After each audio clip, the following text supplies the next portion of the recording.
Good evening. Welcome to a video chat with Professor Sanjay Pulipaka ji. Sanjay ji is a senior fellow at the Delhi Policy Group. He was previously a senior fellow at the Nehru Memorial Museum and Library, and we have the privilege of having him as a mentor for the foreign policy research that we do at the Rashtram School of Public Leadership. Thank you for joining us, Sanjay ji. Thank you, Sahil. Wonderful to meet you and happy to join the discussion. Thank you. So we know that Myanmar, the developments there have taken us by a surprise. So we want to know your views, and especially because you have tracked Myanmar's political transition very closely over several years of your research. So what is the situation? Can you give us a brief about what is happening there? Well, there has been a military coup in Myanmar in the sense that the military has taken over the governance processes, the reins of the government. What we have been seeing in Myanmar is not a full democracy. As we all know, it's a semi-democracy because Myanmar military was in control of it had its presence in legislature. 25% of the seats in all legislatures were reserved for the Myanmar military. Border affairs, home affairs, and one or two other ministries were reserved for Myanmar military as well. So they were present in both executive and legislative processes through constitutional provisions. But what has happened is in the past few days, especially from February 1st, is that Myanmar military has formally taken over, dismissed Aung San Suu Kyi, the state councillor, the president. They have been detained, they have been placed under house arrest. So what we have seen, therefore, is that shift from authoritarianism to semi-democracy and towards democracy has halted, and everything has reverted back to an authoritarian framework or the military-controlled governance process. So what we are seeing again is a sort of reversal of political transition in India's immediate neighborhood, specifically in our eastern neighbor, which is very critical in terms of the geopolitical situation that is evolving there. Okay, so since it took a long time for this earlier transition to happen, and now this has happened suddenly, going forward, what do you think is in the best interest of India and for the regional security and harmony? What you said is very valid in the sense that the political transition took a lot of time to come into play. After 1988 student revolution, 1990 elections, it was only in 2010 we had the next election. And then we had semi-military government, sort of former military generals becoming presidents and prime ministers, of course, with the legislature working. And President Thein Sein then, as you know, was a military general, former military general. And in 2015 elections, we had Aung San Suu Kyi sweeping elections and coming to power. So therefore, in that sense, there is now greater ambiguity as to when the next election will happen. Of course, the military has said that they will conduct elections in within 1 year. At least some news reports are saying that. But what is it that India wants in this situation? I mean, for us, we want an open and a transparent system. We want it for on the basis of values that we believe in. And second, more importantly, we want it because a closed system is much more amenable to authoritarian players in the immediate neighborhood who have been taking advantage of closed political system. Like China made rapid inroads into Myanmar's economic landscape because it was not transparent. So we need a transparent political system in Myanmar. Then we need a vibrant economy in Myanmar. Why do we need a vibrant economy? Because if it is not open and vibrant, then one or two players will dominate that economy, as we have seen. But if you have seen the last 10 years of Myanmar economy, fairly large number of international players, the density of international players, as we say, has increased in Myanmar. You had Singaporeans investing, Japanese investing, and you had Thailand investing in that country. You had some of the American firms also coming and investing. For instance, as I pointed out, Japan, Thilawa Special Economic Zone specially picked up momentum in the last 10 years. So having an open and political system is not merely a value for us, it is also instrumental in ensuring that Myanmar's economic and social landscape, political landscape is full of diversity.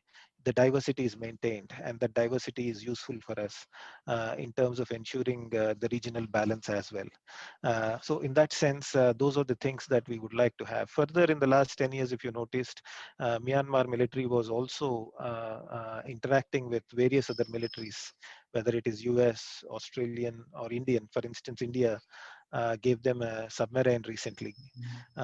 So the diversity of interactions is something that we would like to have. Myanmar to have a lot of diverse interactions with the diverse players. Uh, that is what we are interested in, and we are trying to see how that can be maintained in the current context. It's a big challenge because under military dictatorship, again, what is going to happen is that the military dictatorship will be subjected to sanctions or criticism from the Western countries, probably even from India. I mean, Indian government has already expressed deep concern. In such an instance, then they will be moving closer and closer to Chinese. That will result in an imbalance in regional order.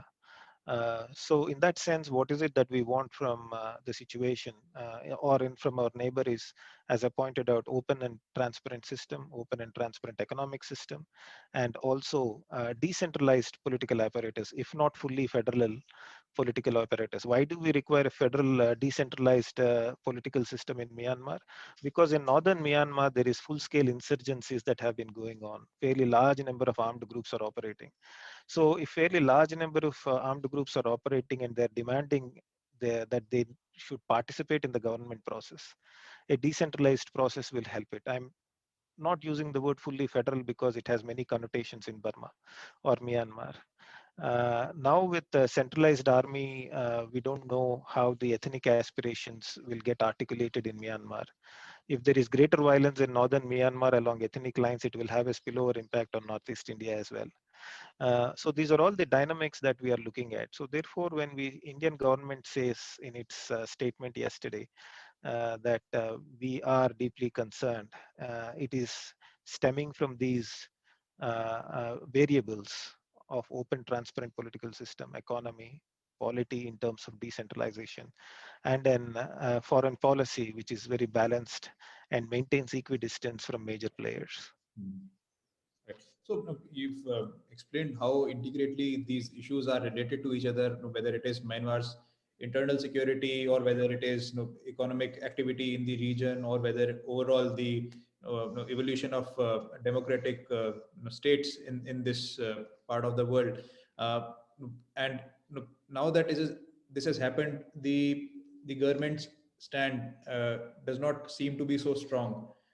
Do you think India should take proactive decisions, and do you think Indian government or the Indian state is capable of preempting such things, particularly when it comes to a neighboring country like Myanmar? Yeah, one, we are still seeing the situation evolving in the sense that there are many reasons as to why this has happened. I mean, but there is still no clarity as to why exactly military took over the political process.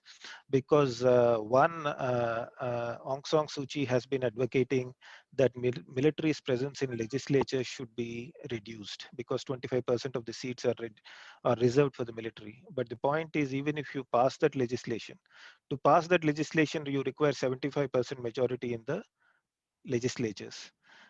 Military is sitting in 25% of the seats. So you cannot legislate without few members of military moving over to NLD, which was not a possibility, at least in the immediate future. So there was no immediate threat on that front. Then Aung San Suu Kyi was not going after military leadership on human rights issues, saying that, look, in the past you have harassed so many people and other things. Instead, she has been defending military on international platforms, saying that, look, there has been no genocide in Rakhine State on Rohingya issue. Instead, she has been defending them. On economic policy also, there was no criticism from Myanmar military saying, look, you are undermining our economic interests. That has also not happened. And on terms of ethnic conflict, there, as I pointed out, there was serious ethnic conflict in various parts of northern Myanmar. And Aung San Suu Kyi and her NLD did not come up with a radical plan saying, look, we will grant autonomy. Instead, they have been subject of criticism, saying that, look, you are being too, let us say, nationalist in your approach. You are not giving us autonomy. So on all major factors, if you look at it, Aung San Suu Kyi has not actually undermined military in their specific core interests, and yet this military takeover has happened. So that is therefore generating concerns as to what is it that has triggered. I mean, there is a view which says that the current army chief's term is ending soon, Min Aung Hlaing, and he wanted to have a political role, and so therefore he has done military takeover. But Myanmar military generally operates more like a team rather than one individual. Of course, there have been towering, very tough dictators, Yeah. General Than Shwe and others. But the point is, uh, it is still not clear as to what exactly prompted military, because if you see the latest cabinet that has been announced, it had former military generals also involved in that, which means that discussions have gone on. There have been fairly consultations within the senior military leadership. It is not one individual doing this. The way the new cabinet was announced and the members in it indicates that. So we need to wait and see as to what exactly triggered this. That is the reason we are expressing concern, but it is not that we are not being proactive. I mean, the military coup happened on Feb 1st, and it is today Feb 2nd. So we are studying the situation, and we are trying to see how we can respond to this along with some other like-minded countries. Of course, Joe Biden has said that we will work with regional partners, but I don't know whether India and United States will have same policy towards Myanmar, because we have an open and porous borders. We have our own way of approaching democracy promotion. As India's former president pointed out, democracy is not an exportable commodity that you just export and it grows up in some other country. It takes time. It needs to find local roots. But having said that, what has happened is still a matter of deep concern. And Indian government, in my opinion, has been cautiously moving forward. I won't say there is a sort of what we say, it was caught off guard or anything. We are still trying to figure out what has happened and how to move forward after careful deliberations with all the stakeholders. Because we need to also touch base with various players within Myanmar before we take a robust, prepare our own roadmap for Myanmar's political transition. Right. I want to ask you a question on that note, because you summarized it that India's approach to promoting democracy is very different.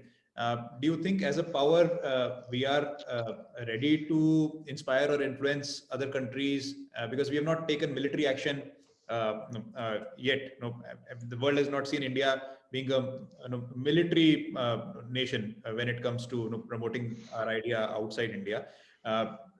What kind of strengths do you think India needs to build in order to be able to inspire other countries to become more open and transparent?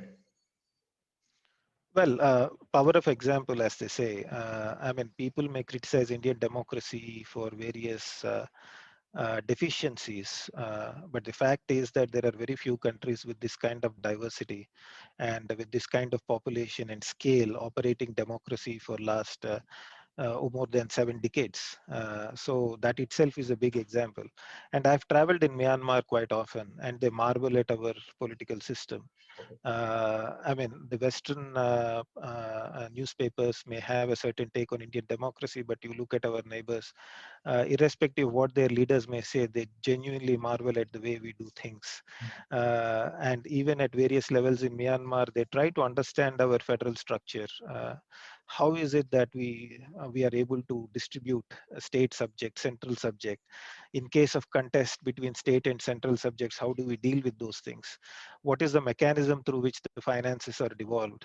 What is the role of union Finance Commission. These are all the small nuts and bolts that we take for granted, which actually people in our immediate neighborhood, especially in Myanmar, are fascinated to learn.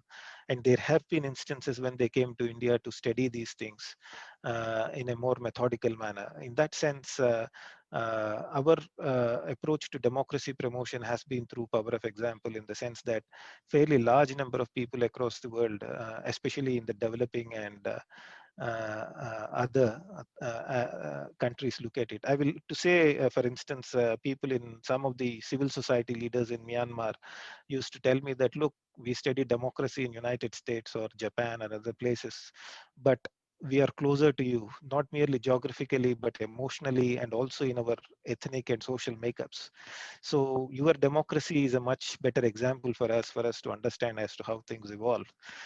So in that sense, there is a lot of respect for Indian democracy, especially among various democracy activists in India's immediate neighborhood, especially in Myanmar, where I have traveled. So that is one of the reasons through that power of example, we can impact the political processes. Second, of course, we will never deploy, and we have not deployed military force to promote democracy in neighboring countries.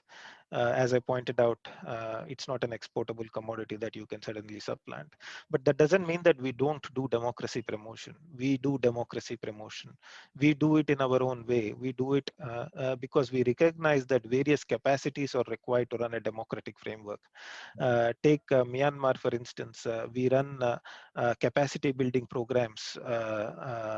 We run entrepreneurial institutes, where we train people for entrepreneurial leadership positions. We have technical skill education institutions that are running there. And Myanmar India Entrepreneurial Development Institute is called as India Center in Yangon. So if you say, I want to go to Entrepreneur Institute, the taxi driver will be, oh, India Center, then he will take you there. So then we have this agricultural institutes, which are very famous. So in that sense, we are also, not only that, we have been instrumental in training people on how to manage political parties, what is federalism. India's RBI has been working with the financial sector. India's financial sector has been training people from Myanmar's financial sector.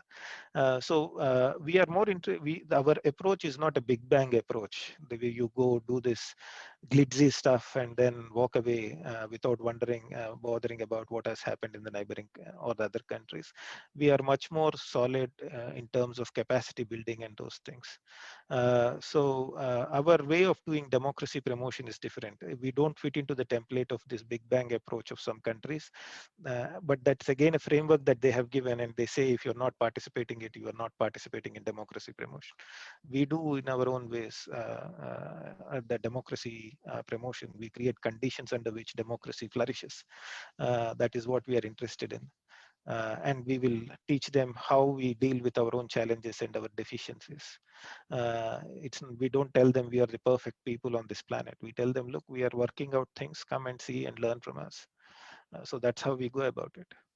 Those are very, very interesting examples. And that reminds me of one approach that we also follow at Rashtram. There's a slogan that we often use called be and make. So when we are inspiring leadership training, in our community, we feel that first we have to be, and then only then can we make. So this concept of bringing about a change cannot start unless we get inspired to live that change. Yeah. So thanks for those examples. I want to ask one final question. So, what do you think are the main key future implications, and what should be our takeaways from this episode for our long-term planning? We have seen some immediate issues, but what can we do for our long-term strategy and policy planning?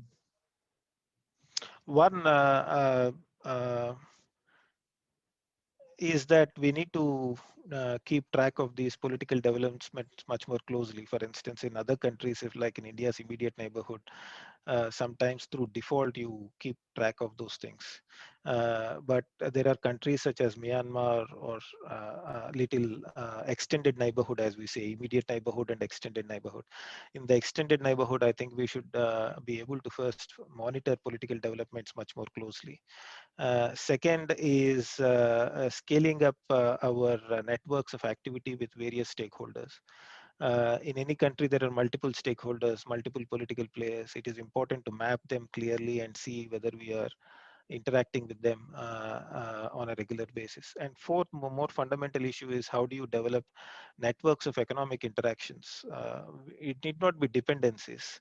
It can be interactions, networks of economic interactions that will ensure greater flow of information on various issues as well.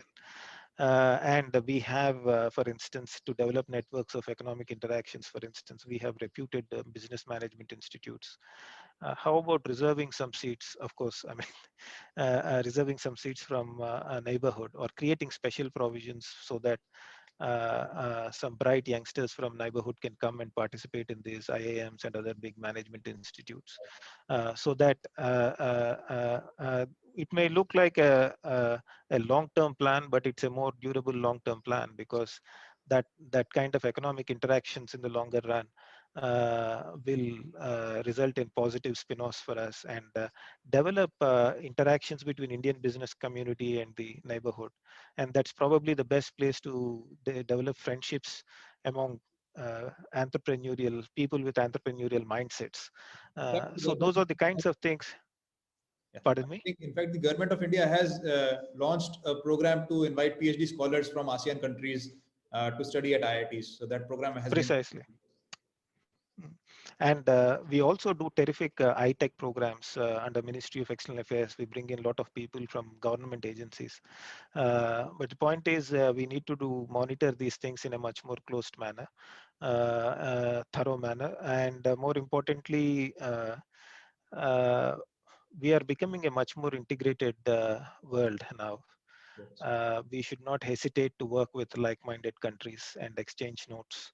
We have done that, for instance, in Maldives recently, when Maldives was going through difficult political transition phase. India has coordinated with various neighboring friendly, like-minded countries, whether it is United States or Japan and others.